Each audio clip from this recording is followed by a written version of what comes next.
గురువుగారు, కాకికి మించిన కాలజ్ఞాని మరొకటి లేదు అని అంటారు. మన ధర్మంలో కాకికి ఉన్నటువంటి ప్రాధాన్యత ఏమిటి?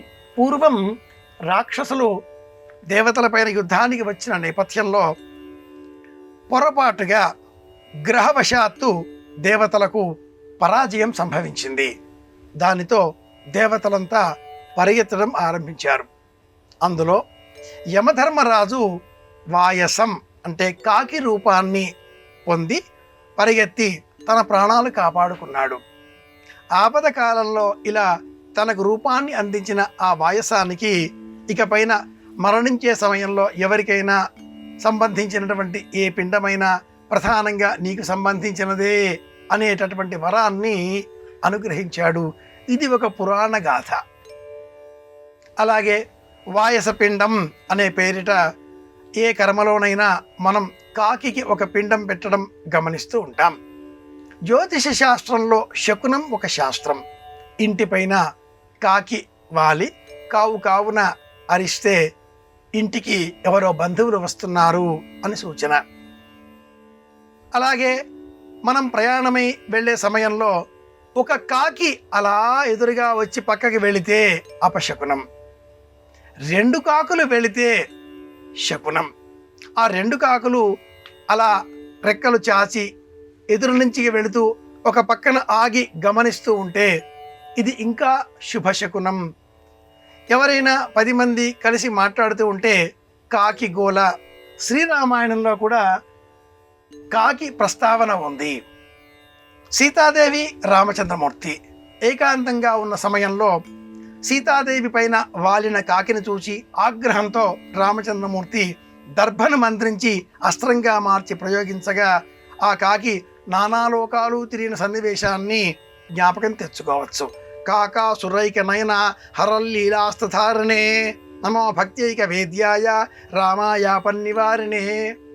కాకి కథ లేని రామాయణం లేదు, కాకి కథ లేని భారతం లేదు, కాకి కథ లేని భాగవతం కూడా లేదు.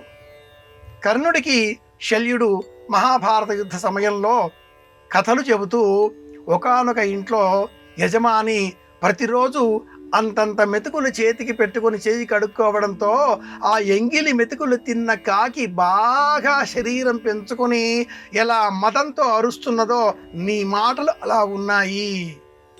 ఇలా కాకి ప్రస్తావన చేసే విధంగా భారతంలో ఒక కథను మనం గమనించవచ్చు.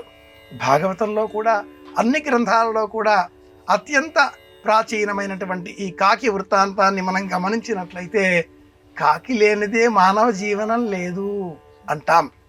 వృక్ష సంతతి విశేషంగా పెరగడానికి కాకులే ప్రధాన వాహకంగా మనం గ్రహించవచ్చు.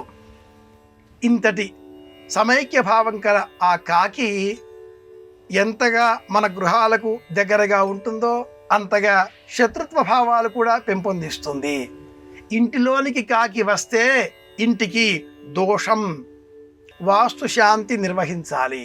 ఏమిటి వాస్తుశాంతి? ఇంట్లోకి కాకి వస్తే బావిలో నీరు అడుగంటబోతోంది అనే శకునాన్ని ఇంటిలోనికి వచ్చిన కాకి సూచిస్తుంది. వెంటనే ఎక్కడైనా బోర్వెల్ వేయించే ప్రయత్నం చేయాలి.